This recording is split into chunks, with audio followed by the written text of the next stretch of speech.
জুলাই সনদ বাস্তবায়নের আদেশের খসড়ায় নতুন কিছু সুপারিশ যুক্ত করে অনৈক্যের সৃষ্টি করেছে জাতীয় ঐকমত্য কমিশন।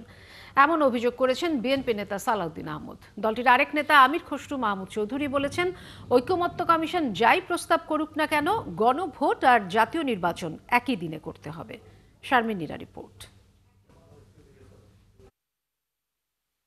জোটভুক্ত হলেও নিজস্ব প্রতীকে নির্বাচন করতে হবে, আরপিওর এমন বিধান বাতিল করতে আইন উপদেষ্টার সাথে দেখা করে বিএনপির একটি প্রতিনিধি দল।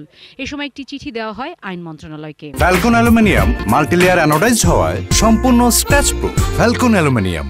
আশা করি বাংলাদেশে বহুদলীয় গণতন্ত্রের স্বার্থে আমরা যার জন্য সংগ্রাম করেছি এই বিধানটা আগের মতো বহাল থাকা উচিত। কারণ আমরা মনে করি অনেক দলের আকার ছোট হলেও সেখানে অনেক গুরুত্বপূর্ণ জাতীয় নেতৃত্ব আছেন।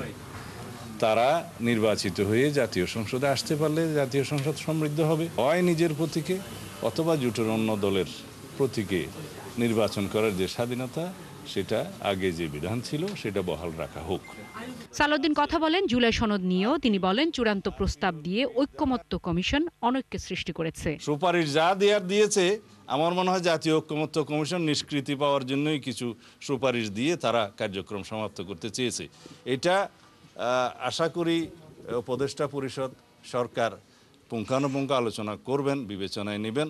এই সরকার কতটা নিরপেক্ষ ভূমিকা পালন করবে কিংবা ফেব্রুয়ারিতে নির্বাচন নিয়ে বিএনপির আস্থার সংকট আছে কিনা কথা বলেন সে বিষয়েও। এই কথা বলার সময় এখনো আসে নাই। আমরা আশা করি যথাযথ প্রক্রিয়ায় এই সুপারিশগুলো বিবেচনা করা হবে এবং আইনানুগ সাংবিধানিক প্রক্রিয়ায় আমরা জাতীয় সংসদ নির্বাচন ইনশাআল্লাহ পাবো। এদিকে চেয়ারপারসনের কার্যালয়ে কূটনীতিকদের সাথে এক বৈঠকে কমিশনের সুপারিশ নিয়ে কথা বলেন আরেক নেতা আমির খসরু। তিনি বলেন, গণভোট আর জাতীয় নির্বাচন একই দিনে করতে হবে। কিছু ঐক্যমতের পরিপ্রেক্ষিতে সমাধান হতে হবে। ঐক্যমতের বাইরে গিয়ে কে কি বলছে, কে কি রিকমেন্ড করছে, এটা তাদের ব্যাপার, থাকতেই পারে, আমাদের সেখানে কোনো অসুবিধা নাই।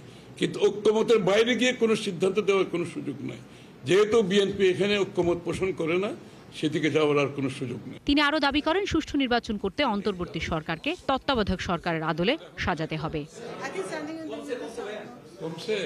শারমিন নীরা, ৭১, ঢাকা।